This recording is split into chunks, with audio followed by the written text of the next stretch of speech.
Would you be interested in a machine under $150 that can grind for espresso and pour over and can be upgraded with some titanium-coated burrs for an extra $50? Sounds remarkable, doesn't it? Well, this is the Urbanic Model 70S and it ticks all of those boxes. At this price, you'd expect to need a pressurized portafilter basket, but this little unit will surprise you. It surprised me because I made perfectly good espresso using a standard basket. And everything else I made with it was good too. There are other models like the Brew-focused 70, which has a different catch bin and costs around $250, and the Espresso-focused 80, which costs around $300. The one I'm evaluating here, the 70S, is an all-purpose version and the least expensive of the three. They're made in South Korea. They all have 60mm flat burrs, vertically mounted with an auger feed, like a certain famous grinder, and 250-watt motors running, I believe, at 2600 RPM, which is crazy fast, but seems not to be a problem.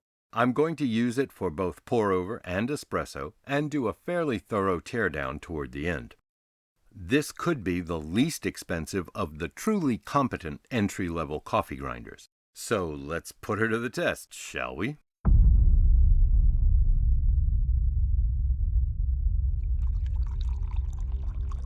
Oh my God. It's like a miracle.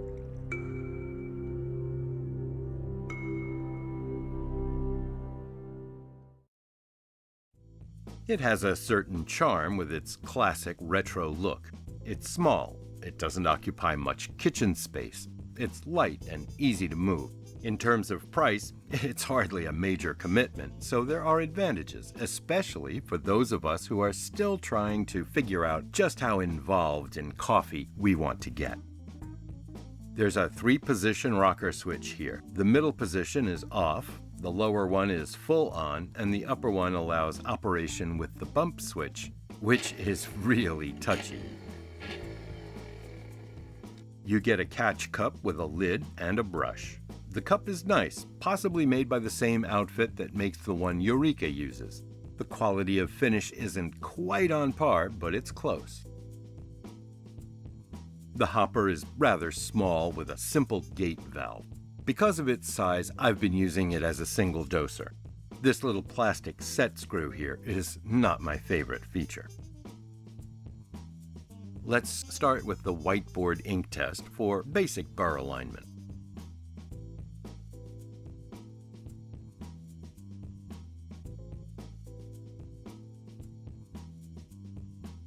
These are the optional titanium-coated ones, which brought the price of this unit to just under €200.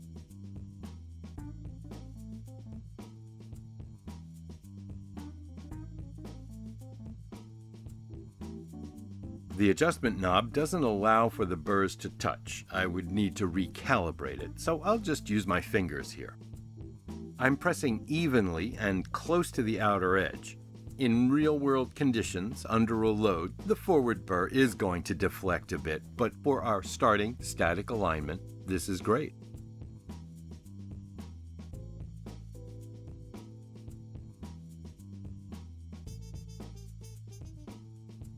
The mechanism is simple, so there's not much to go wrong.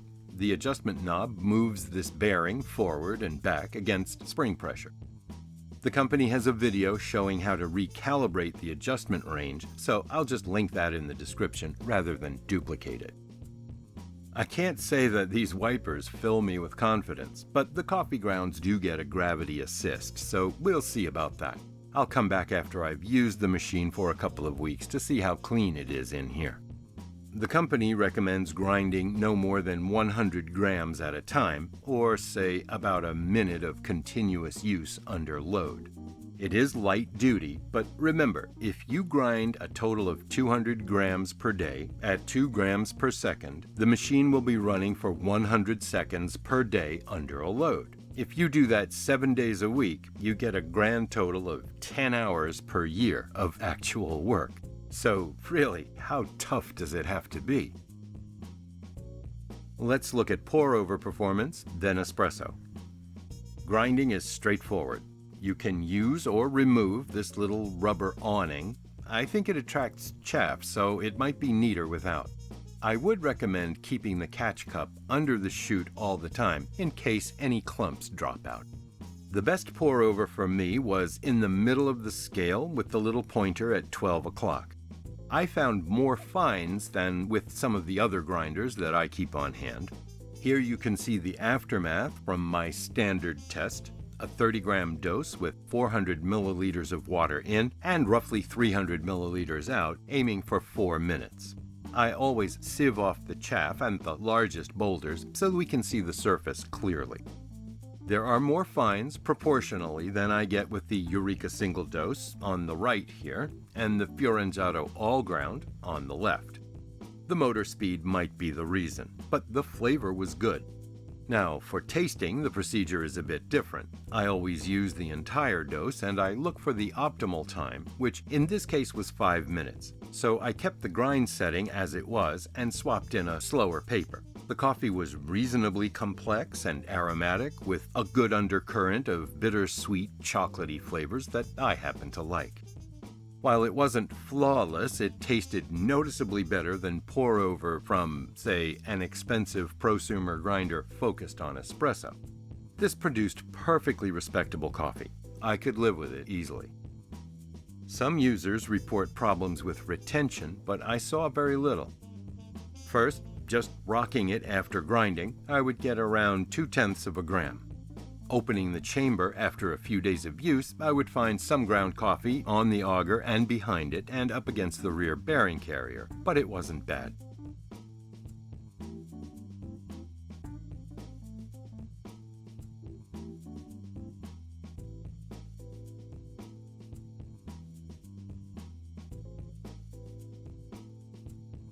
All right, now for espresso. Using the portafilter rest and the bump switch, and well, that is far too messy. Possibly due to the unusually fast rotation. So always use the catch cup, it's a lot tidier. Dialing in was easy enough. This is a clicky adjustment, and you can get caught between stops, where one step, either coarser or finer, gives you a greater change than you want. But if that happens, you can simply adjust your dose, or recalibrate the mechanism, or even mod it to become stepless. I think it makes a respectable cup of coffee, if not thrilling. I never had a problem with channeling or uneven flow. You can see the basket holes are evenly involved at pretty much the same time. I'm doing a pre-infusion here, but once I ramp up the flow, it's quite even. I consistently saw less mousse than I was expecting from using the same coffee with grinders that I'm familiar with. The flavor was fine, extraction was adequate if not exemplary, and the texture was pretty good as well. But that's nitpicking. Really, in this price range, you're lucky if you can make espresso at all using a standard basket. Most of this machine's peer group would need a pressurized one. So I'm going to give a bit of slack here and say that particle shape and, again, the fast rotation might account for less foam creation and slight under extraction. But for $150, this is good coffee. Now let's find out what she's made of. At this price, you're going to see some plastic. Get over it. The unit is a little top-heavy. The pedestal is plastic, but the motor housing and grind chamber are all metal. On the 70 and 80 models, the pedestals are also metal, I believe. The motor is a bit torquey, so the unit may hop slightly when you turn it on. We've already seen the grind chamber. The motor bearings are okay. There's a little coffee grit on and even behind the front one, but it's beefy enough. I don't see a crazy amount of coffee in here in any case. I measured runout on the motor shaft and neglected to press the record button. According to my notes, there was less than 1,000th, so really quite good. We're accustomed to seeing AC induction motors on quality grinders. Here we find something you don't see every day, a brushed DC motor with permanent magnets. Old school and reliable, inexpensive and easy to fix. So let's have a closer look. There's the commutator and the brushes. This is as far as I want to pull it, so I hope you can see well enough. The carbon trace on the commutator isn't terribly wide or centered, but at this point the motor hasn't run much, so I wouldn't infer anything from that.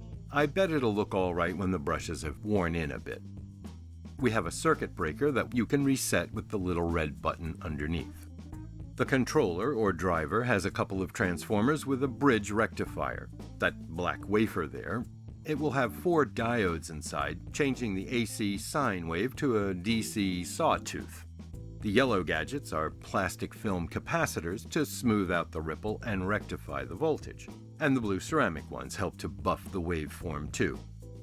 Looks like we have a bleeder resistor to discharge the caps when the motor is off. So really basic and sensible.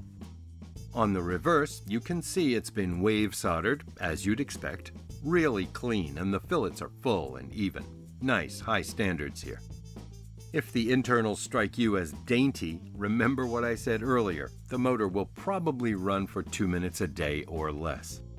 If you're grinding for espresso, you'll probably want the 80 model with a stepless grind adjustment. Or you could mod this one to become stepless, although your setting might wander. This grinder appeared in a comparison video by the inimitable Lance Hedrick, ranking this machine against several other similar ones.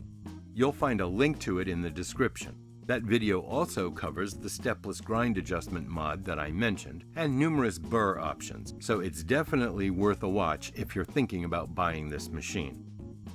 Now let's talk about money. Urbanic grinders are available worldwide through the company's web shop, which I have linked in the description. The machine could be a real bargain, or not, depending on where you live. You'll have to calculate the added costs of freight, duty, and tax, and that varies considerably. For this model here, the 70S, if I could buy it for $200 to $225 all in, I would. I don't see how the titanium-coated burrs make sense on a grinder in this market segment. The steel ones are geometrically the same, so the coffee will be the same. The only thing you get from titanium coating is a longer service life, in this case several times greater than the machine's probable service life.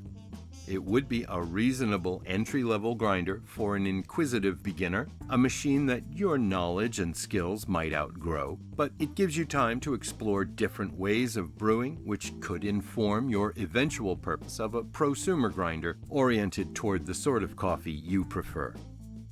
Well, that's about all I've got for today. Soon, we'll be looking closely at a new Eureka Mignon grinder, the Libra, that doses by weight rather than time.